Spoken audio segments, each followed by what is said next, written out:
I have looked at our laws and there is no definition of gross misconduct.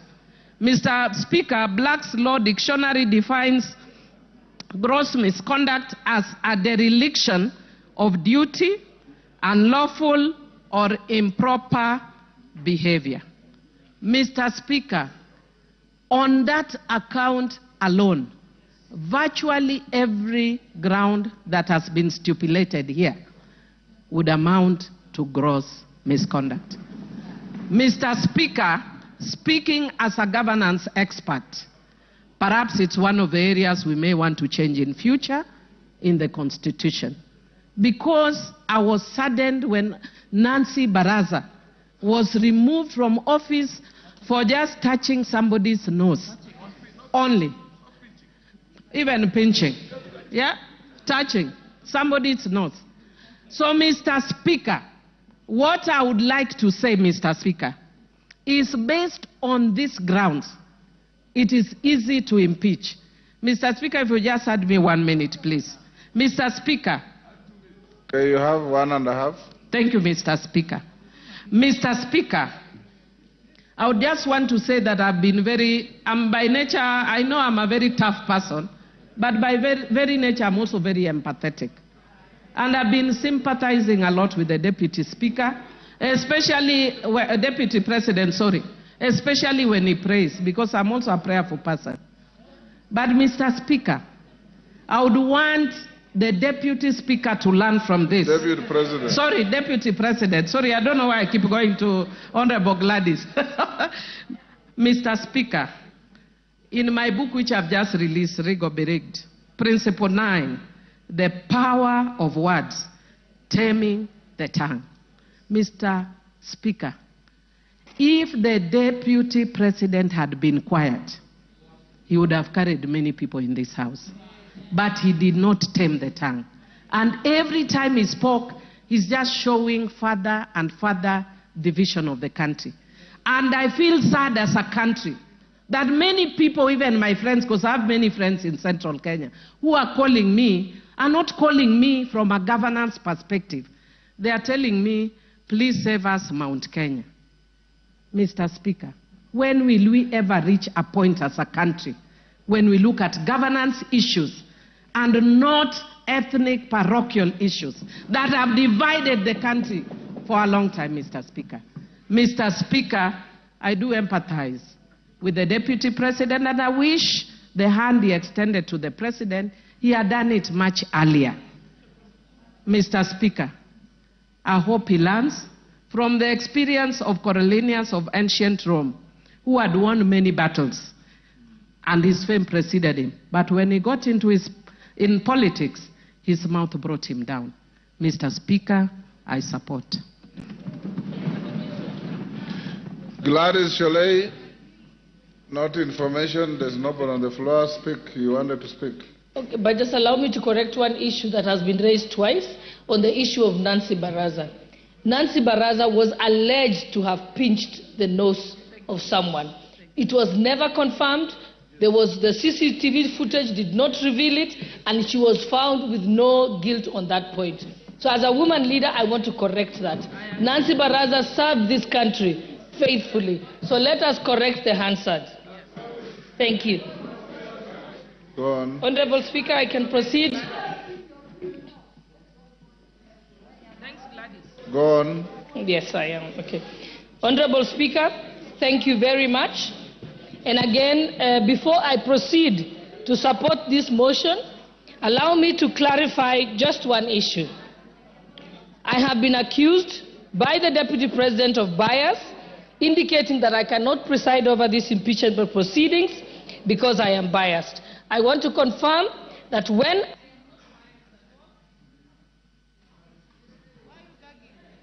Okay, thank you. I want to confirm that I'm not biased at all. When I made the statements that I did make, I made them as Member of Parliament for Uasin-Gishu County and not as a Deputy Speaker sitting on the Speaker's chair. You can only accuse me of bias if I make those statements from the Speaker's chair. I am first a Member of Parliament before I am Deputy Speaker. if the law contemplated a situation where I am gagged as Deputy Speaker, I would have been expected then by that law to resign like the substantive Speaker does in that case. And therefore now I want to proceed to go on to support the motion, speaking as an ordinary member of Uasin-Gishu County and not as Deputy Speaker. I have a few points to point out. The Deputy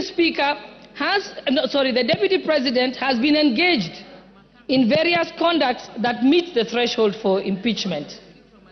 One, on numerous occasions, he has insisted that Kenya is a company of shares, and this is contrary to the Constitution, Article 10, and also our national values. I also want to bring attention of the House that he has contravened his oath of allegiance. When he took his oath of allegiance, he says, in full realization of the high calling, I assume as Deputy President of the Republic of Kenya, I swear and affirm that I will be faithful and bear true allegiance to the Republic of Kenya. The oath of allegiance does not mention Murima, it does not mention Mount Kenya. He bears allegiance to the Republic of Kenya, not to his wife and not to his sons. So he has gone against his oath of allegiance. I also want to go on to refer to the press conference that the Deputy President held in Mombasa on the 25th of June, 2024. In that particular press statement, he distanced himself from the Finance Bill 2024.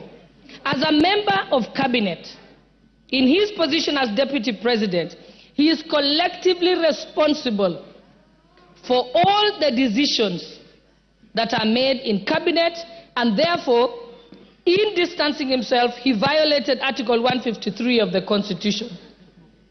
The Finance Bill, as we know, is the overarching legislative document that underpins the revenue-raising measures for the executive in order to achieve its programs.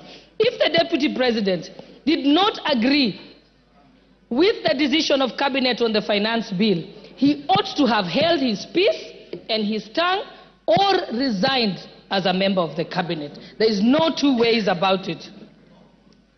And furthermore, by the mere fact of holding a presser at a time when the country was in crisis, when the President has addressed the nation, he went on to have his own one-man show of a presser. That is the greatest definition of gross misconduct. It is pure insubordination. No one can do that. It is unthinkable for a principal assistant to contradict the principal. If you want to contradict the principal, you resign your position and go and contradict them from outside. Thirdly, the Deputy President also distanced himself from the activities of the Nairobi Rivers Commission and claims that the activities were undertaken contrary to the law. The work of the Commission was again endorsed by Cabinet. The government followed laid down laws regarding eviction and resettlement of members of the public. The Deputy President knows that this has been a crisis in this country and in contravention of the laws by having people living by the riparian zone. And in this year, people had actually died. And in order to prevent further deaths in future, Cabinet in its wisdom decided to relocate the members of the public.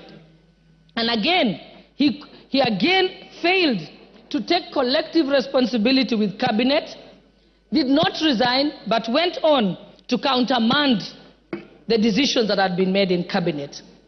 Furthermore, he has taken an oath of secrecy and therefore cannot publicly divulge what was decided in Cabinet. Again, there he has contravened the law. 4, during the press conference in Mombasa on the 25th of June 2024, the Deputy President accused the Director General of NIS of providing faulty intelligence and firing some senior officers. As a state officer, and most importantly, as a member of the National Security Council, Under Article 240, the members of the National Security Council, at Clause 2B, the Deputy President is a member. He then cannot discuss intelligence briefs that come to his knowledge during the proceedings of the National Security Council. Again, with that, he has gone against the Official Secrets Act and his oath of secrecy. And even if he had any reservations, he has opportunity as a member of the National Security Council to raise it at the Security Council proceedings and even to raise it to the President in person, but not to come as if he's an ordinary citizen who is in the opposition and then speak about it in public. That is wrong. In fact, it is juvenile. It reveals him as a person who is unhinged and cannot control their tongue. 5, during the rally in Githurai, Nairobi, which was presided over by the Deputy President, with some members of Parliament present, he was involved in leading chants that said, Ruto must go. Ruto is a one-term president. He never denounced those statements. What that amounts to is that he is guilty of treason and other allied offenses. That is the Penal Code, Section 40. And I will read it out, just that there is no doubt. It says that any person owing allegiance to the Republic of Kenya or else of Kenya, if they compass, imagine, invent, devise any deeds with the intention of the death, the maiming, the wounding, the imprisonment, or restraint of the president is guilty of treason. So Rigathi Gachagua is guilty of treason. And it also amounts to gross misconduct. So the Deputy President cannot therefore expect to remain in his office as Deputy President when his party to efforts to remove the President, to undermine the President, and to campaign against the President. His tenure as a principal assistant is not tenable by any interpretation or meaning. And 6, during his appearance in church in Meru, the Deputy President insinuated that if he is removed, the tribes of Kenya who are native to the Mount Kenya area will revolt and be violent. Again, that is treason and other allied offenses. And he also goes against the National Cohesion and Integration Commission Act with his utterances that relates to ethnic profiling. And even as late as yesterday, if I had any doubt in my mind that Rigathi Gachagua must be impeached and removed from office as Deputy President of the Republic of Kenya, he made it very, very clear yesterday. Yesterday, he went on to disclose details of the Kenya Kwanza pre-election pact. This is contrary to non-disclosure agreements that were signed by parties. And without any due regard to these non-disclosure clauses, and without seeking consensus from other principals who are party to those pacts, he went on to sing like a parrot on national television. That is unbecoming behavior of a person who holds an office as high as that of the Deputy President of the Republic of Kenya. And lastly, I want to point out that all the violations that I have set out in support of this motion were brought upon and the evidence said by the Deputy President himself. This is not from anywhere. It's from his own very utterances. Practically, this is what the Deputy President has done. He has dosed paraffin on himself and he has lit the match all by himself without the help of anybody else. And so he has only himself to blame. I support this motion. Thank you, Honorable Speaker. Adan Kainan. Thank you, Mr. Speaker. Mr. Speaker, from the onset, allow me to thank the Honorable Mutuse for being courageous, for being focused, and I'm sure in honor of the history of this country, Mr. Speaker, and the history of the 13th Parliament, Mr. Mutuse, you will be appreciated. Mr. Speaker, having said that, I've also gone through this impeachment clauses, Mr. Speaker. The 11 clauses, Mr. Speaker, are cogent, are rich in evidence, Mr. Clearly demonstrate the actions, the omissions, the commissions of the Deputy President. Mr. Speaker, I've had an opportunity to reflect, because there's one thing that the DP has been using, that is a truthful man. I went back to the ironic definition, how a truthful man is supposed to be described in the Bible, in the Quran, in a civil society, Mr. Speaker. And in those definitions, Mr. Speaker, I have missed an iota of resemblance on anything that I can associate with those actions and the activities of the Deputy President, Mr. Speaker. Mr. Speaker, these clauses, we are a member of Parliament. We as members of Parliament, Mr. Speaker, our work is to protect the Constitution. Our work is to oversight, and our work is to do one of these things that have been demanded today by this impeachment, Mr. Speaker. Mr. Speaker, in all these clauses, the common denominator is the DP has abused his office through corruption, through tender pre-warning, through disparaging and disobeying his boss, through undermining devolution, and Mr. Speaker, equally also by being a threat to our sovereignty. Mr. Speaker, this country is a collection of many nation states. The Kikuyu nation, the Somali nation, the Luya nation, and this is what we are proud of, Mr. Speaker, and this is what constitutes the sovereign Republic of Kenya, Mr. Speaker. Mr. Speaker, the other day, and I want to repeat this, and you will excuse me for saying this country has a very rich history. In 1982, one gallant son from northern Kenya called General Mahmoud saved the Kenyans from militarism, and I think we all appreciate it. He's still alive. Mr. Speaker, in 2007, another general by the name General Muhammad Ali saved the Kenyans from the effects of the socio-political turmoil of 2007. And Mr. Speaker, the post-election violence. In 2024, another son from that region, Nurdin, has also saved this country from the effects and activities of Rigji and his cohorts, Mr. Speaker. Mr. Speaker, that doesn't take away the contributions of many other Kenyans. Mr. Speaker, in all this, what I have gathered, and we have been in Parliament together, we are doing a favor for Rigji. We are doing a favor for the executive, members of the executive. We must save Rigji from the members of the executive, the other members, because he's a threat to their continued performance of their job, Mr. Speaker. We must also save Rigji from the members of the judiciary, because he keeps on attacking them, Mr. Speaker. We must also save Rigji from the members of the legislature, because he attacks them, Mr. Speaker. We must also save Rigji from the 47 tribes, Mr. Speaker, because he keeps on attacking them. Mr. Speaker, we must also save Rigji from the remnants of Mau Mau, because he keeps on abusing their name, Mr. Speaker.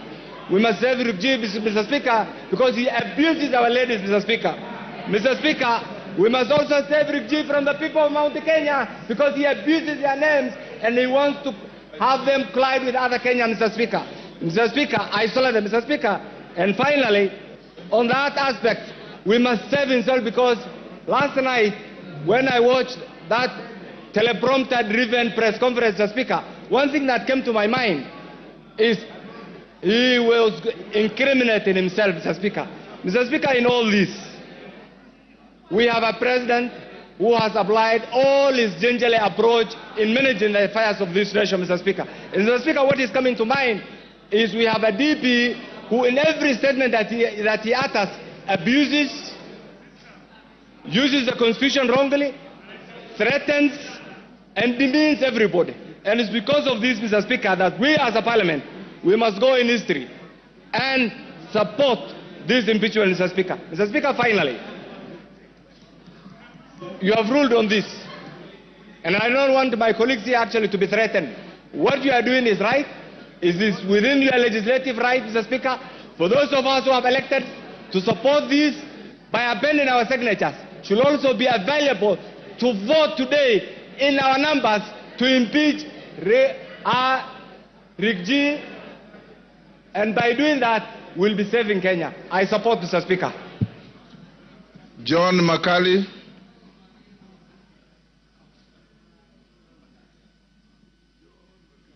John Makali. Give me the mic. For the opportunity you've granted me to also weigh in on this motion. Honorable Speaker, we are facing a constitutional moment where our constitution is being tested. At the outset, let me state that I have nothing as against the Deputy President or where he comes from. But, Honorable Speaker, the Deputy President is not an ordinary person. The Deputy President is actually the second in command in our nation. Before he assumes office, Article 74 of the Constitution requires him to take an oath of office. And, Honorable Speaker, I've looked at the oath of office of the Deputy President. It requires him to be faithful to the Republic, to give counsel and advice to the President without fear or favor. Equally, the Deputy President is a ranking state officer, and Article 74 of the Constitution requires, Article 75 of the Constitution requires that in the conduct of a state officer, he needs to bring honor and dignity to this office he holds. Honorable Speaker, looking at the grounds that have been availed, I want to state here categorically, Honorable Speaker, that the Deputy President has violated the Constitution and his oath of office. Why do I say that, Honorable Speaker? One, the Constitution of Kenya, which the people of Kenya gave to themselves, requires that Kenya is a unitary state, regardless of the regions it has. Equally, Article 10 of the Constitution puts national unity, patriotism, as a key component of our national values in the discharge of our duties.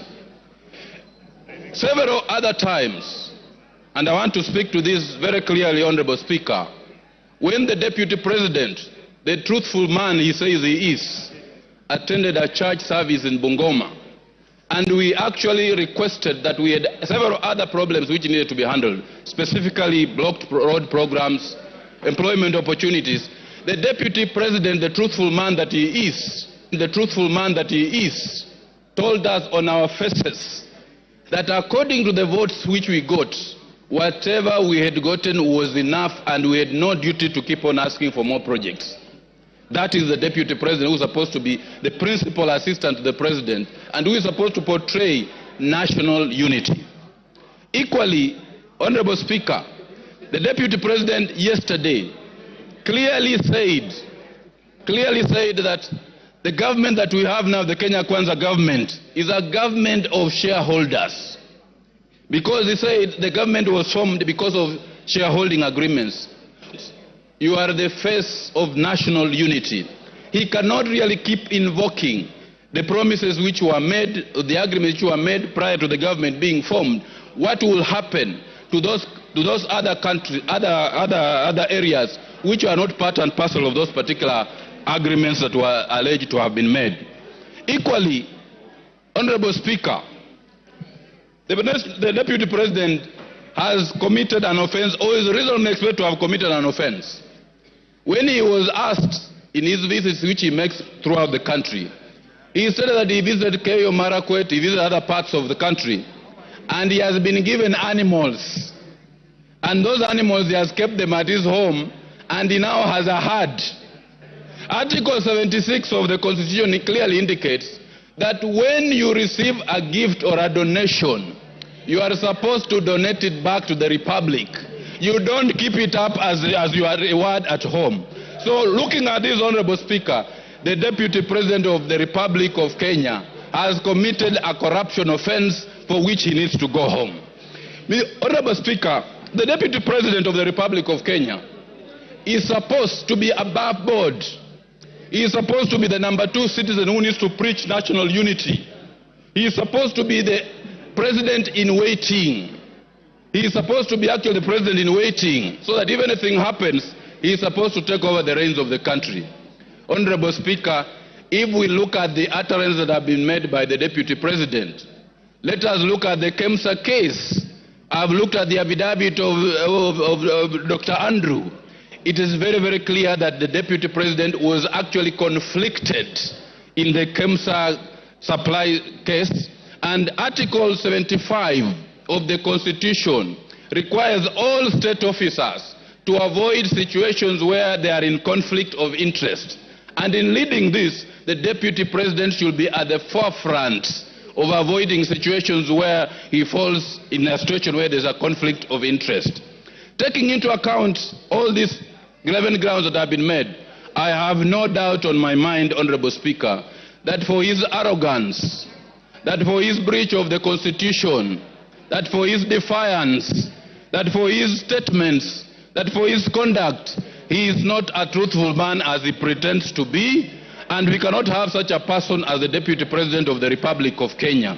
It is high time, Honorable Speaker, that we now seize the dragon of tribalism, we now seize the dragon of ethnicity, we now seize the dragon of regionalism and slay it and get our nation moving forward. Honorable Speaker, I rise to support this particular motion and say the Deputy President of the Republic of Kenya must go, and we have start up a fresh page. I support, Honorable Speaker. Julius Ole Sunguli.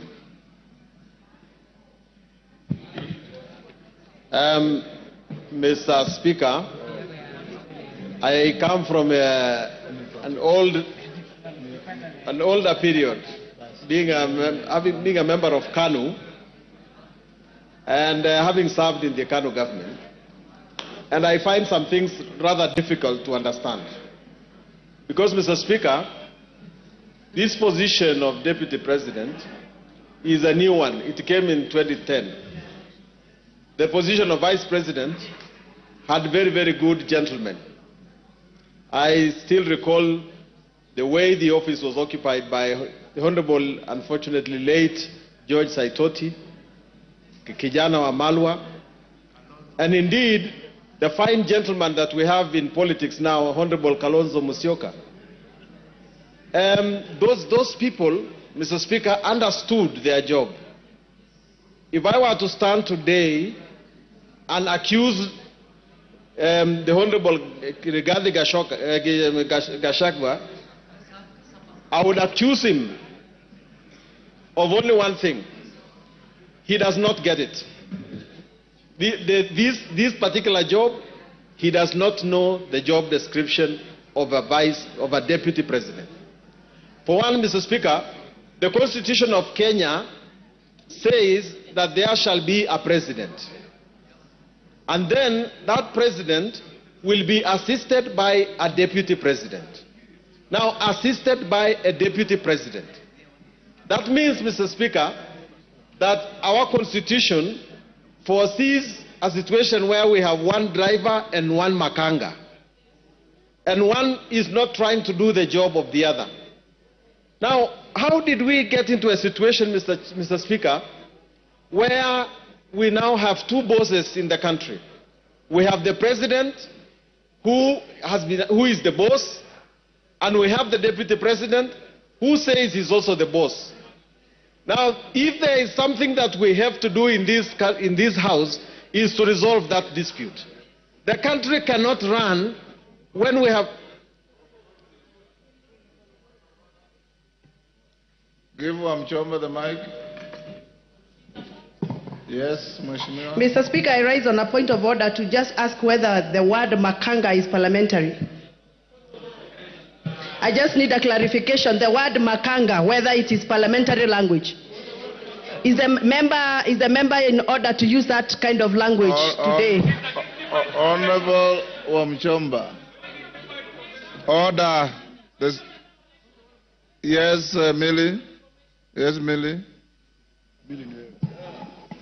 I don't know if Honorable Sunkuli has allowed me to inform you. Yes. Yes, Mr. Speaker, I just wanted to inform Honorable Sunkuli that you can use those words so long as you put in inverted commas, because you are reporting. So when it is reported, like in the case where people are talking Kufa Makanga, Kufa Dereva. Mr. Speaker, I even wanted to speak to it by saying that it is actually people saying that are crucifying the DP. By saying he should Kufa, the motion here is on the, in quotes, Makanga. It's not on the Dereva. So people want to bring the motion on the Dereva in quotes, can bring, but the one we are dealing with now is on Makanga. But for Honorable Mchomba, language is dynamic. It's living. It grows. That's why you now find Kiswahili words in the Oxford English Dictionary. And by ordinary usage, every single Kenyan knows what Makanga means. And Sunguli was not mixing languages. He spoke in the manner like he was quoting. I will definitely need enough extra time. But Mr. Speaker, so our constitution foresees a situation where the president and the deputy president operate in harmony. Now, Mr. Speaker, if your principal job is to assist the president, and your marriage with the president is now irretrievably broken down, the only purpose of this house is to say that there is actually no more marriage, and that the deputy president can no longer perform his duties as a deputy president. And so, if that happens to be the situation, then what remains? I remember the late President Moi telling us that the problem with Africans is that they don't resign until they are kicked out. In this particular situation, because the marriage is irretrievably broken down, it ought to be the case that the deputy president ought to say, as a gentleman, that this thing is not working, I'm going to leave it. He has said that this is like a company. And in a company, people exist in order to have a common good. And the mixture of strategy and vision and deep understanding of their core business is what will bring fruits to this job. Mr. Speaker, I believe myself that there are two mistakes that have been made here that need to be looked into by this House. One is that the Deputy President ought to believe in the Republic of Kenya. Because if I look at the number of times, if I Google the number of times the Deputy President has pronounced the word Mount Kenya, and the number of times he has pronounced the name Kenya, the number of times he has said Mount Kenya are more than the times he has said Kenya. A person who takes the oath to be the Deputy President of Kenya must be a person who pronounces the words Kenya more than the one person who pronounces the words of his region. Patriotism. And secondly, the person must actually believe in his boss and must... Give him 1 minute. Mr. Speaker, if your core business is to work for your boss, you must believe in him. If you don't believe in him, what are you doing with him? The second thing is that you must believe in Kenya. If you don't believe in Kenya, that you believe that your responsibility is to look after the shares of your side of Kenya, then what are you doing with the rest of the country? Mr. Speaker, I want to finish by urging that next time we appoint a deputy president, next time the president appoints a deputy president, let him understand that that is a serious business. You must appoint a person who will actually understand that he's going to be a president if something bad happens. Don't do it just because he brings votes. Let us be serious about this responsibility, because that is where we are going wrong. Someone is saying that he qualifies just because he actually appealed to the rest of the Kenyans and can be trusted by the rest of Kenyans. I therefore, Mr. Speaker, vote to impeach. Osoro. Thank you very much, Honorable Speaker. Honorable Speaker, from the onset, I want to state that I support this motion entirely without putting or proposing to put a comma or full stop on any ground that has been placed here, Honorable Speaker. Honorable Speaker, I want to remind the honorable members that Clinton was almost impeached, or the impeachment attempt against Clinton in 1998 was out of the Monica Lewinsky. Read your history properly. He was actually impeached. Exactly. Monica Lewinsky matter. Of course, it was overturned later by the courts and other issues, but I'm saying it was out of that scandal, the very small scandal of the sexual scandal in White House. Honorable Speaker, I want first to start by proposing this question, Honorable Speaker, to honorable members.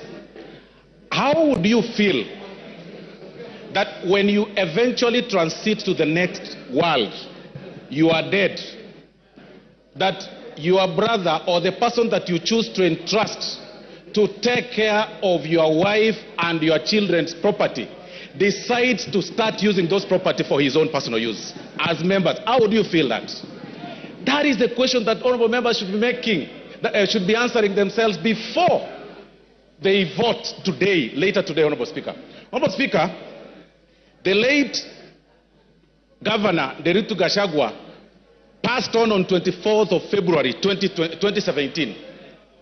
Between 2017, Honorable Speaker, to 2024, it is indeed true that the late governor then, amongst Mwai, Madenge and Joroge, he entrusted Mr. Rigathi, the deputy president, as the executor of his will. But, Honorable Speaker, between 2017 and 2024, the property that, and this is, Honorable Speaker, is in the documents that Mwengi Mutusa has shared, Honorable Mwengi Mutusa has shared with us and tabled in this house, that between 2017 and 2024, he's been able to alter or tamper with those companies, make himself directors in some of those companies, transfer some of those properties to himself, disinherit some of the beneficiaries, the kids of the late, and put them to himself. And then one particular case, Honorable Speaker, is the Olive Garden Realtors, Honorable Speaker, that was actually altered on 2nd of March 2022, using the position of power to his own advantage, Honorable Speaker. How can you explain that? He will then tell you, Honorable Speaker, that I bought, it's willing buyer, willing seller. Really? Does it mean that all your money that you've acquired, which is also questionable, the only property that you could identify is the property that is under the care or is supposed to help the family and the widows of your late brother? How wicked can we be? Then you come in full glare of camera and tell the members of the public that please let my brother rest in peace. I decided to hold this property in trust for them, when the brother, the kids, the widows, and the daughters and sons of the late are languishing in poverty and complaining and crying. It is total shame. You cannot use your position for that. Honorable Speaker, these are practical examples, and I'm telling my honorable members to acquit themselves and go through ground 7, Honorable Speaker. It is actually on page 16 to 30. This is nothing but gross violation of the law, Honorable Speaker, taking advantage of their own power, Honorable Speaker.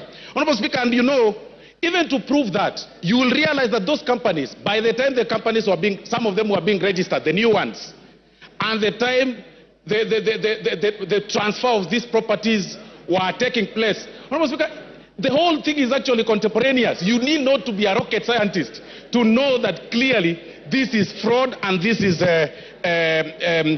this was taking advantage of the late. I want to remind the Honorable Deputy President of the good book in the book of Proverbs chapter 15 verse 25, that the Lord will tear, that's what the Bible says, that the Lord will tear down the house of the proud, but he will establish the boundary of the widow.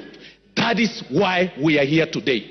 If there is no other reason that has brought us here, Honorable Speaker, it is to protect the family that is being disinherited of their property under coercion, blackmail, and threats. If there is no other reason, Honorable Speaker.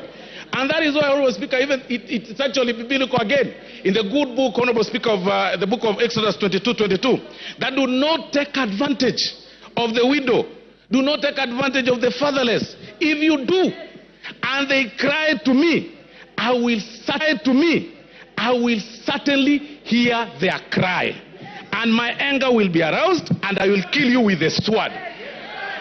Today, we are using the sword today here to protect, and it is biblical, it is religious.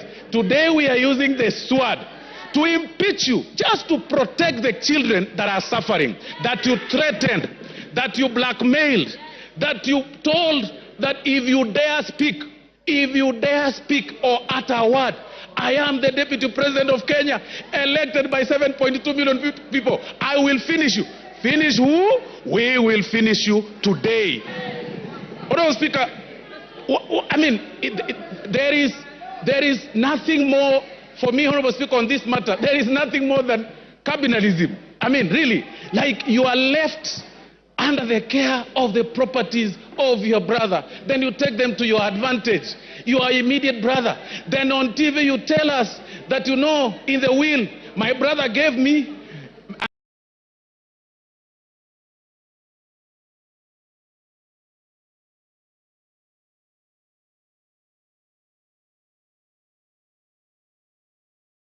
That if there is any member who came in this chamber believing that we or the members are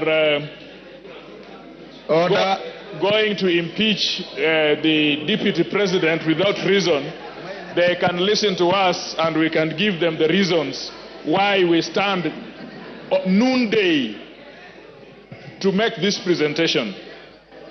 First of all,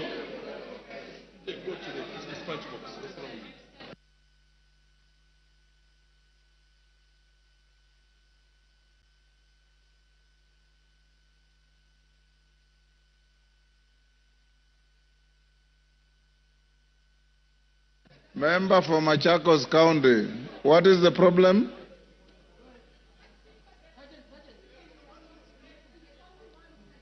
What about the dissenting voices, Shuan? The Speaker has no way of knowing who is dissenting. Yes. Go on, Kajwang. Yes.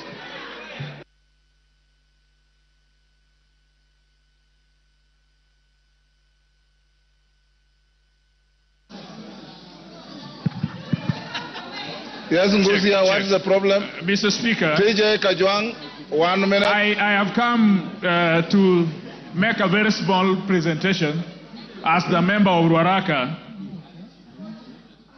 First of all, having seen that the motion has been signed by 291 members, this House, single constituencies are 290. If 291 have signed and will vote, Gachagua must go. Number two, we have not come here to vilify anybody. We have come here with facts, we have come here with evidence, and we have come here with the law. I want to be in a country where my son and my daughter, if he qualifies and if he's eligible, will get employment, will do business, will walk proud and tall, not because he comes from Waondo village in Nyanza, but because she or he is eligible. This politics of everybody must come from Mount Kenya. Mount Kenya. Usiguze mlima. Usiguze milima. We must show, Mr. Speaker, that this country is for us all. We must show, Mr. Speaker, that there are no people who are entitled more than the others. That there are people who fought for Mau Mau more than the others. Or that there are people who are more populated than others. And so this idea that they work for Kenya Kwanza government and that they must eat, it is their time to eat. This deputy president is mentality is that he got votes for President Ruto, and so it is his time to eat. For that reason only, I would vote, because I want a situation after we are through with elections, everybody, including me, is served, because I pay taxes like everybody else. For the Deputy Speaker to go to... Wamchomba. There's a point of order. Mr. Speaker, is the member on the floor? Which order? Mr. Speaker, I'm addressing Mr. Speaker. You are not the Speaker. I am addressing Mr. Speaker. Stop heckling. You are not the Speaker. I'm addressing the Speaker. Go ahead. Mr. Speaker, is the member Honorable K.G.M in order to say that there is a mentality that the Deputy President has a mentality to eat? Does he have any gadget to measure mentality? Is that a fact? Can you prove? Can you prove that there is a mentality? Which gadget do you use to measure mentality? Go on. Check. Mr. Speaker, first of all, pronounce my name properly. I'm not Gachagua. I am Kajuang, not Kanjuang. Number two, Mr. Speaker, this is a problem. Everybody, I heard them call it Raira, Kanjuang. Some of you must learn that we are in a country for everybody. Nobody is powerful than the other. Nobody comes from a section of community. Today we will show that this country is for everybody. Mr. Speaker, there must be hygiene in leadership. There must be hygiene. You cannot trade with government, and you are the Deputy Speaker. The Deputy President. Sorry. You cannot trade with government, and then you are the Deputy President. You cannot trade with government and you are a state officer. Even you who are sitting here, stop trading with government, so that you only have one work, which is an elected member of this house. So evidence has been laid before us, and we are clear on page 16 of this evidence that him and his family, first of all, he thinks that his family, it is all right if his family trades with the government. He has not read the Leadership and Integrity Act. You, yourself, your wife, your mother, your son, your daughter must not trade with government, so that we allow enterprises to grow out there. Mr. Speaker, only on that basis, I think that there is a situation here which we must save. The third one, Mr. Speaker, he is principal assistant to the president. If we don't deal with this thing today, all vice presidents or deputy presidents will think that the president is age mate. There must be a distinction between a president and a deputy president. This one, at least the president has allowed him to chair the cabinet. At least the president has allowed him to be the chairman of IBEC. Now, well, the law has allowed him to be the chairman of IBEC. What would happen if, as the chairman of IBEC, he is only giving budget allocations to people from Mrema? What would happen if he is the chairman of IBEC, only giving budget allocations to people of his family?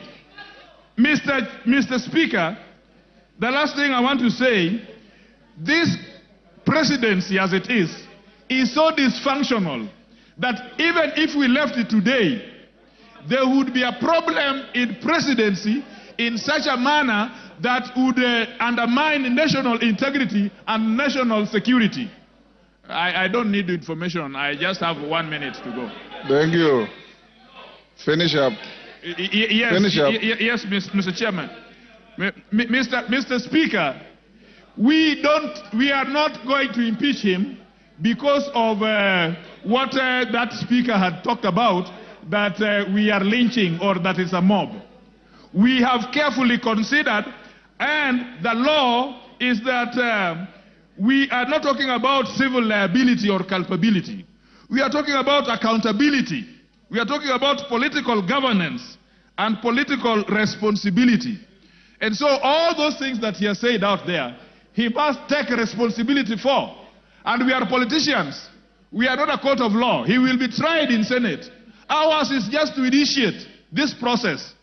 And the Senate will ask very pertinent question. He is saying that all these things he got from his brother and so on. They will investigate and find out, did he pay tax for them? When he filed his report and said that he's worth so much, did he say that he also got something from his brother? Now, no, it is not here, you don't know. This thing is asked in the Senate. It is the Senate that is the trial chairman and they're investigating. So the Senate will also ask his return forms. He's also re-asked the KRA forms if this information are consistent. And so, in all the evidence that I've seen, in all the charges I've seen, I return a verdict that Gachagua must do what? Gachagua must do what? Gachagua must do what? Order, members, will you be upstanding?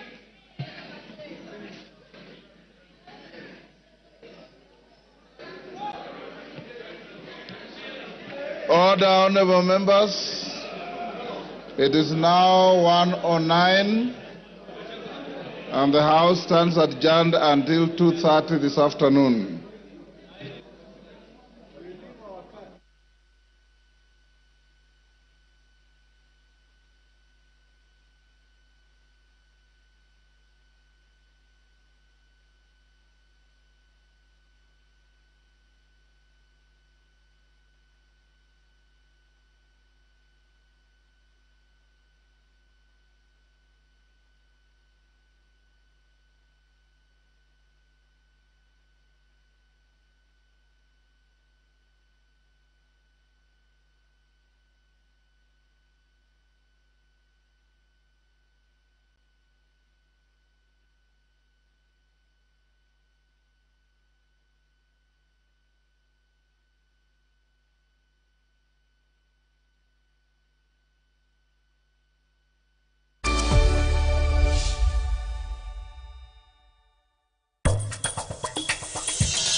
Try the new Dunked All-Star Box for only 890 Kenyan shillings. Hope you're ready for the new star of the show. KFC, it's finger-licking good while stocks last.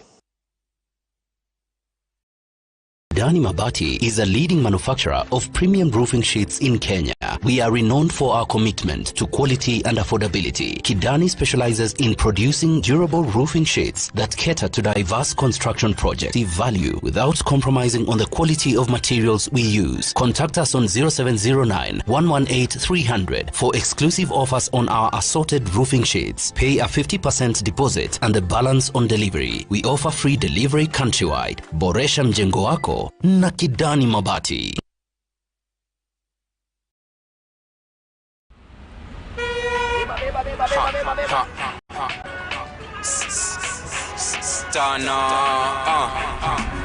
Sikia, ni juicy. Flavor zote tamu tena fruity. Are you bored? Kuna vitu Ayaya kituka na shika yami na flow kama maji tena fruity. Are you bored? Kuna vitu moja juni tamu kama sali. Ni juicy. Flavor zote tamu tena fruity. Are you bored? Kuna vitu zinakuudhi sijali my bro. Hebu kama taka juicy ni juicy. Flavor zote tamu tena fruity. Are you bored? Kuna vitu zinakuudhi sijali my bro. Hebu kama taka juicy juni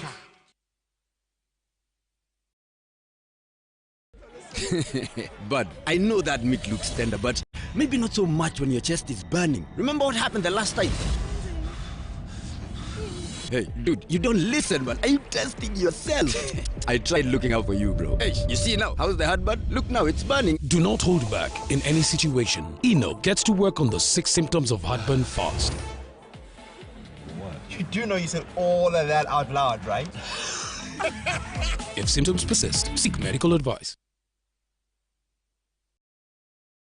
We ni hapa ati nini ni hapa hii mwezi ya Oktoba 11th and 12th wakulima wote kupitia Agitech Expo wanakutana hapa kuweza kusoma mambo ya horticulture, mambo ya animal husbandry, na tunakuambia vipi wawekezaji wote wataweza kushirikiana pamoja na wakulima. Mbona ukose? Mimi nitakuwa na nimekuambia ni hapa, njoo tulime.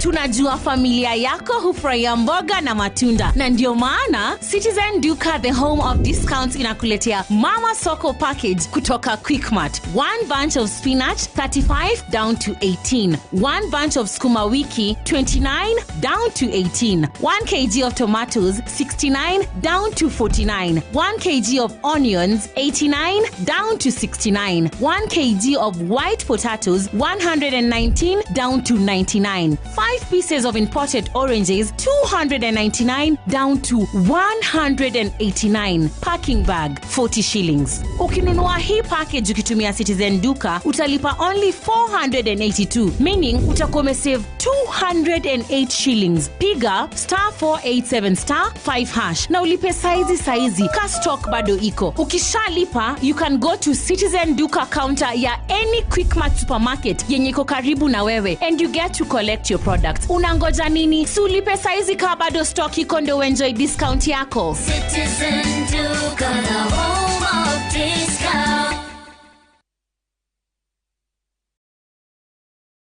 Spending too much time in cleaning with too many products? Presented new Acco All-Purpose Cleaner. Using Acco takes just 3 easy steps. Acco All-Purpose Cleaner is effective around any surface. And Acco is a woman's best friend. New Acco All-Purpose Cleaner saves time, saves money. Also available in lavender fragrance. Welcome to Boma Mabati Factory, the 2024 winner in roofing solutions. All our products come with a warranty and are KEB certified. Be part of our many satisfied customers by visiting us to enjoy great discounts. Boma Mabati Factory, Mabati Poa, near Boma.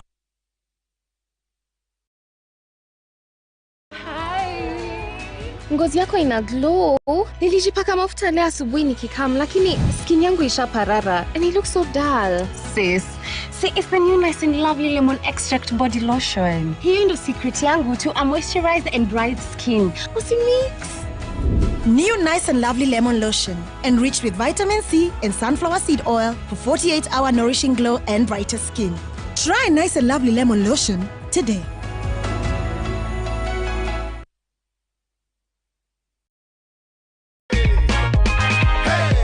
Soka tuliambia ulihisi aje? Mara ya kwanza sikuamini. Huyo mama akarudi tena akanipigia mara ya pili. Akanitumia directions. Yes. Ndio nikaona kuna kaukweli. Umefikiria matumizi ya pesa Mumbwa? Unapanga kufanya nini? Kuanza biashara. Hii atuambiagi watu nini iko ndani, hii ni wewe tu ndo unajua.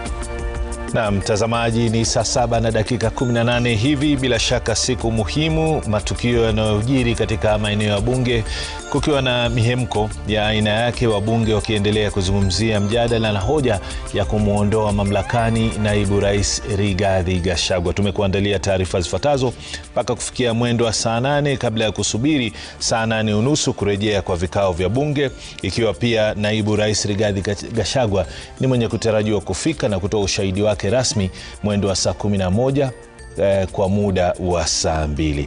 Haya, tugeukie taarifa ambazo tumezipa kipaumbele, na ni kwamba mbunge wa Kibwezi West Mwengi Mutuse amewasilisha sababu 11 za kumuondoa ofisini naibu rais Rigathi Gachagua. Mutuse amesema kuwa Gachagua amekiuka katiba, sheria na hata kuhujumu umoja wa kitaifa kinyume na majukumu ya ofisi yake. Wabunge wameazimia hoja hiyo ambayo iliungwa mkono na jumla wa wabunge 291.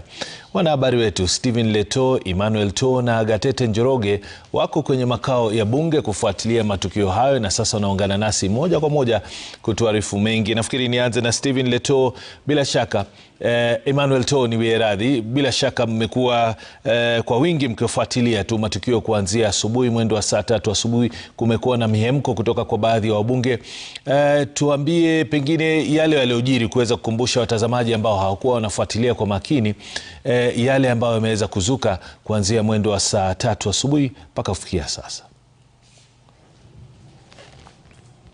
Naam, asante sana Nimrod. Tuko hapa bungeni ambapo kuna mengi ambayo yametukia kwa takriban saa 4 zilizopita, na tumeshuhudia mihemko, tumeshuhudia wabunge ambao wanaunga mkono hoja hiyo, wakiibua hoja kuunga hoja hiyo, na kuna wachache ambao wamepinga. Kuna mmoja tu, mbunge wa Kitui Central ambaye ni Makali Mulu, ambaye niye peke yake ambaye hadi sasa amepewa nafasi ya kupinga hoja hiyo. Na kwa sasa niko hapa na mwenzangu Stephen Leto, ambaye tutakuwa tunajaribu tu kudadisi, kudadavua na kuchunguza tujue hoja hii hadi sasa imekuwa vipi. Leto, kwanza tuanzie pale kwa watu ambao waliunga ripoti ile ambayo ilitokea ya shughuli ya kuchukua maoni kutoka kwa umma. Hadi sasa wanasema 65% wameunga ile hoja mkono wakati wa shughuli hiyo. Unasemaje kuhusu hayo? Ni kweli kwamba kumekuwa na mihemko wakati ambapo wabunge wamekuwa wakijadili kuhusu hoja hii ya kumng'atua mamlakani naibu rais Rigathi Gachagua, na baadhi ya makosa ambayo anatumiwa kuwa ametekeleza, makosa yote 11. Baadhi ya wabunge wanasema kwamba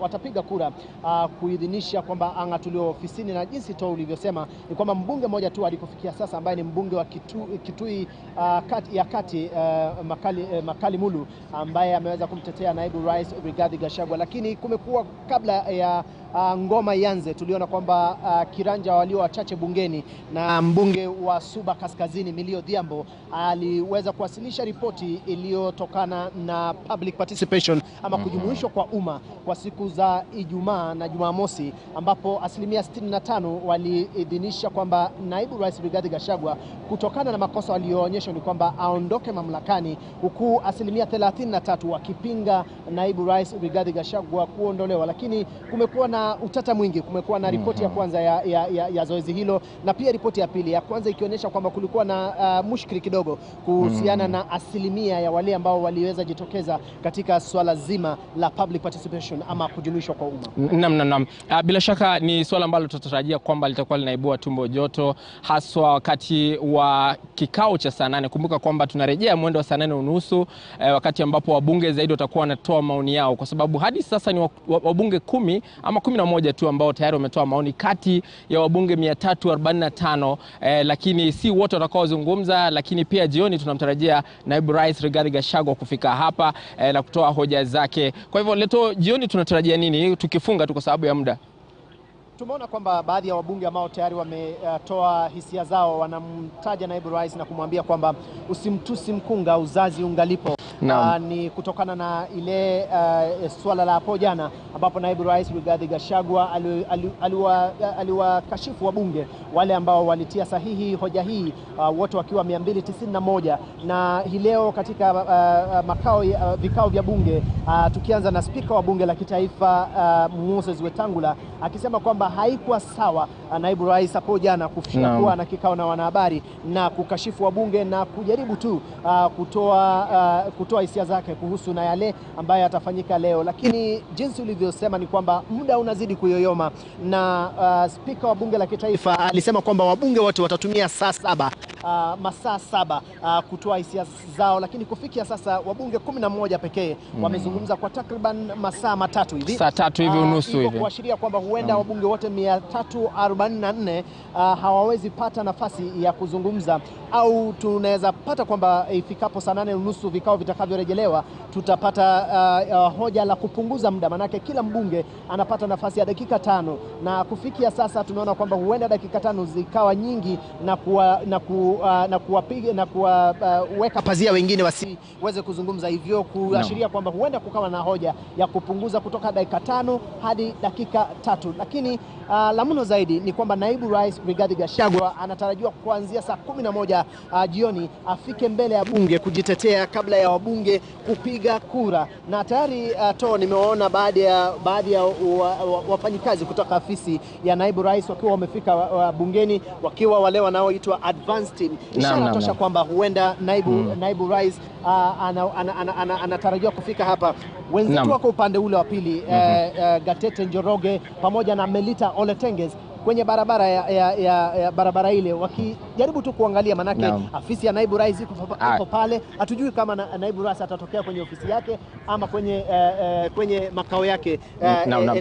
Tunaelezwa kwamba turejee studioni kwa sababu ya matangazo zaidi, lakini tutegee macho sasa. Yote ngoma ndio inaanza sasa kutoka sasa hadi mwendo wa saa 6 usiku. Kwa sasa tukupeleka moja kwa moja hadi kaunti ya Kisumu, kule Pacho kwenyewe kwake Laura Otieno aweze kutupasha watu wa kule wanasemaje. Kisumu dala.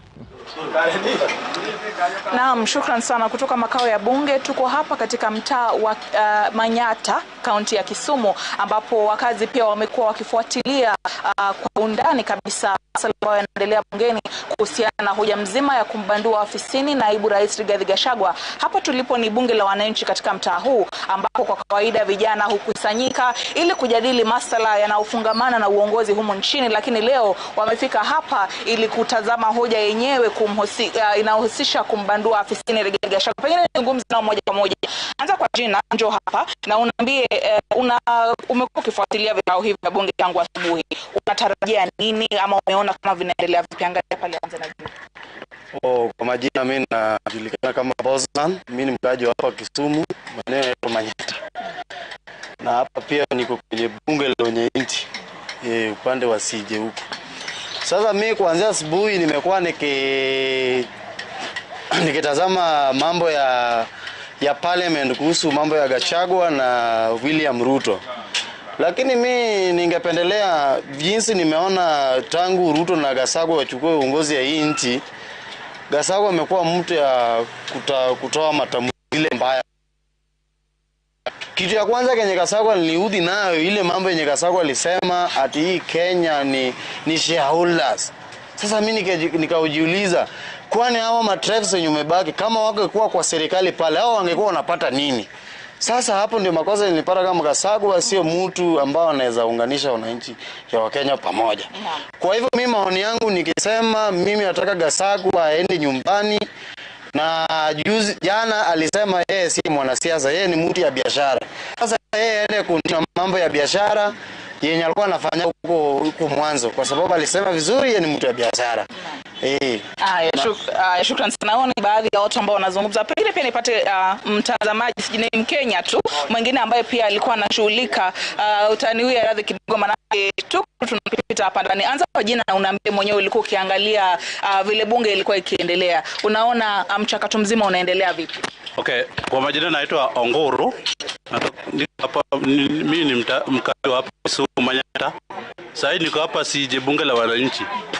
Mimi naendelea kulingana na hiyo maneno ya impeachment. Wabunge wameongea, wengine wamepinga, lakini naona tu majority wameunga. Aende tu nyumbani, aende elimu. Alisema ya kwamba alikuja kuongoza akiwa na mali. Sasa aende tu alinde mali yake kwa usalama. Na hiyo ndio neno yangu. Na Shukran sana. Pengine pia nikipata tu mtu mwingine mmoja azungumze kwa kifupi kidogo tu.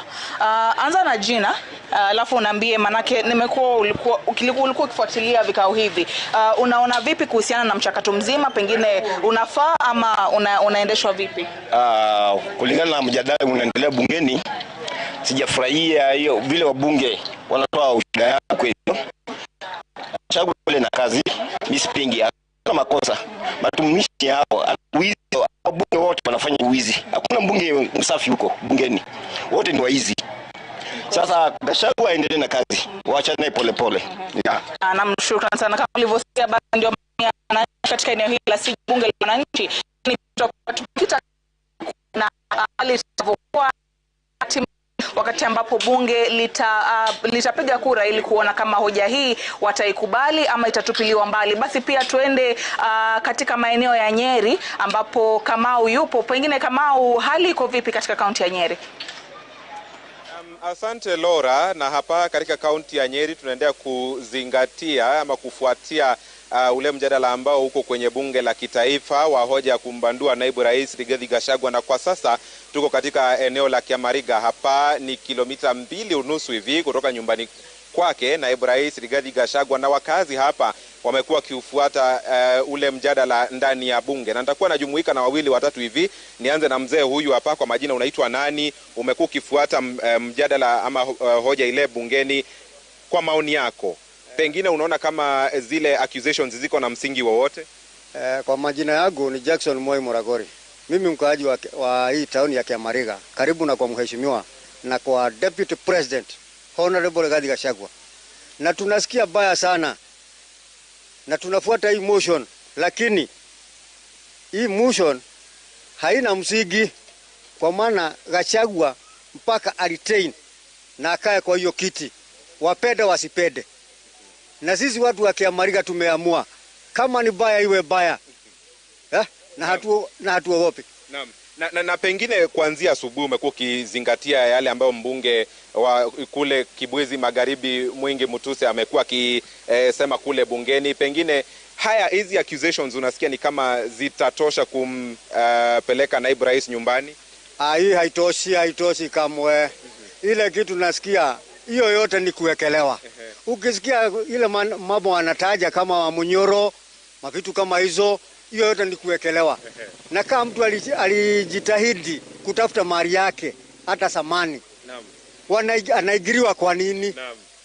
Na hiyo mali yote ni yake. Naam, asante sana. Wacha tuzungumze na huyu hapa. Kwa majina ndugu yangu unaitwa nani? Mbunge Eric Wamombi ambaye ni mbunge wako anatarajiwa pia kusema yake pale bungeni. Utakuwa unatarajia kujua kwa nini anaunga mkono ile hoja ya kumbandua naibu rais?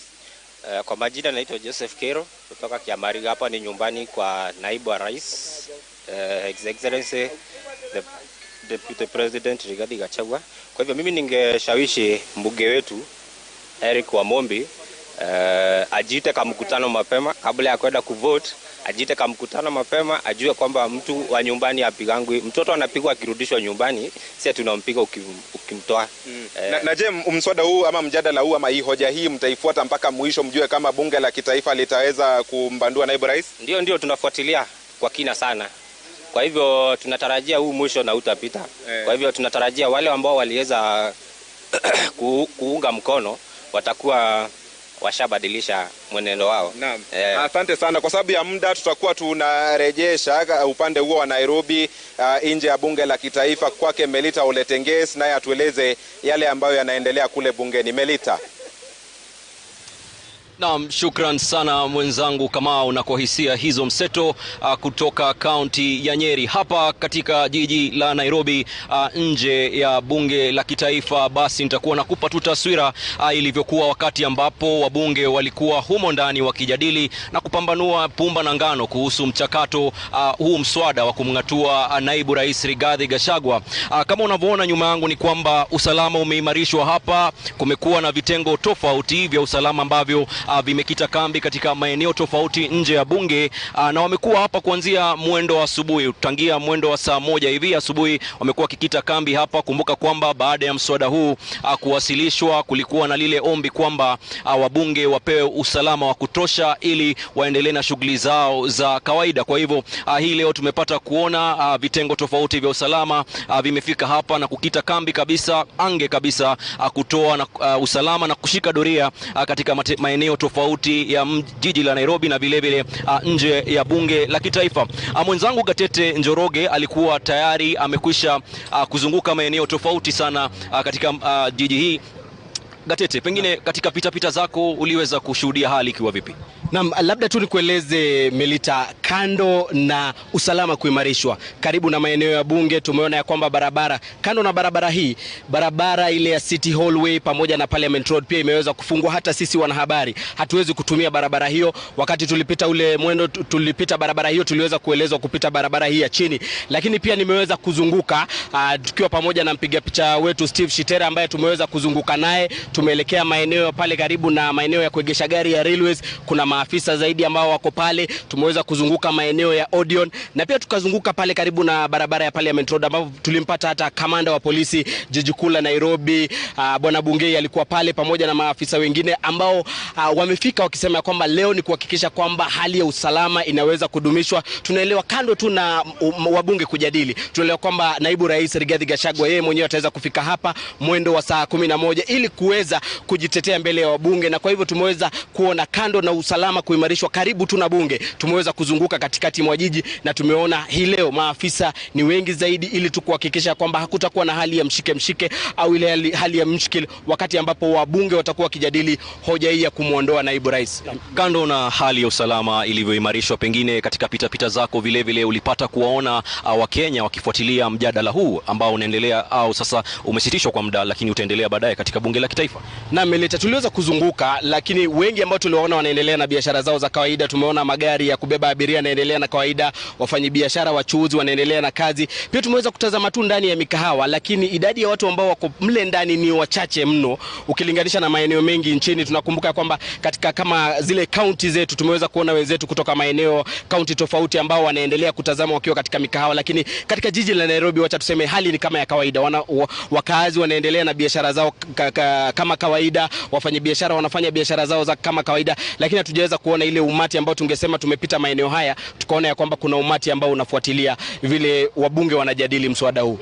Naam, shukran sana Gatete. Bila shaka mtazamaji, hii ni kukuonyesha tu kwamba tuko ange zaidi na tumejaribu kabisa kukuletea taswira ilivyo katikati mwa jiji la Nairobi na viunga vyake, lakini kumbuka kwamba vile vile naibu rais anatarajiwa kufika hapa mwendo wa saa 11 kama alivyosema Gatete, na basi atakuwa anatarajiwa kujitetea kuhusu yale mawasilisho au hoja zilizowasilishwa dhidi yake. Kumbuka kwamba basi tunatarajia kwamba baadhi ya barabara hizi wakati huo basi zitafungwa. Hii tu ni kwa ajili ya kuhakikisha kwamba shughuli zitakuwa zinaendelea jinsi zilivyopangwa na maafisa wa usalama, wakuu wa usalama ambao tayari wako katikati mwa jiji la Nairobi na wanashika doria katika sehemu tofauti. Lakini kutoka hapa nje ya bunge la kitaifa narejesha kwako studioni Nimrod. Asante sana Melita Uletengesa akiwa pamoja na Gatete Njoroge. Tutajumuika pamoja na wanahabari wetu wengine baadaye, lakini tuangazie taarifa hii ambayo inafungamana na masuala ya kumwondoa naibu rais Rigathi Gachagua mamlakani. Na ni kabla ya bunge kuanza rasmi kujadili mswada wa kubanduliwa kwa naibu rais Rigathi Gachagua, takwimu zimetolewa na bila shaka ripoti inaonyesha kuwa zaidi ya Wakenya 100,000 waliunga mkono hoja ya kutimuliwa kwa Gachagua, huku Wakenya 69,195 wakipinga hoja hiyo. Na kama anavyotuarifu mwanahabari wetu Ben Kirui, kasoro za chapisho zimeonekana kuwa kwenye ripoti hiyo licha ya viongozi wa wengi na wachache bungeni wakisema kuwa zoezi hilo liliendeshwa kwa mujibu wa sheria.